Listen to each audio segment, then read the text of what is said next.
রাঙামাটি সবুজ পাহাড়ের আঁচলে লুকোনো এক স্বপ্নলোক।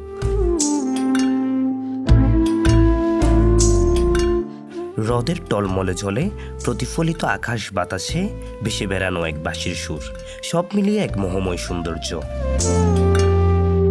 এই নয়নবিরাম দৃশ্য উপভোগ করতে করতে আমরা এগিয়ে চলেছি কাপ্তাই লেকের এক দ্বীপে, যেখানে আমার বন্ধু নূর হুসাইনের বাড়ি।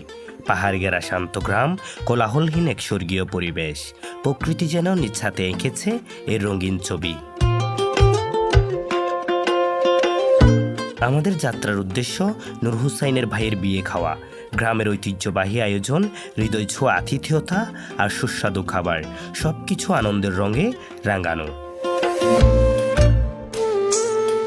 প্রকৃতি ও সংস্কৃতির অপূর্ব সংমিশ্রণে কাপ্তাই লেকের এই গ্রাম শুধু একটি স্থান নয়, এটি একটি অনুভূতি যা হৃদয়ে দীর্ঘদিন বেঁচে থাকবে।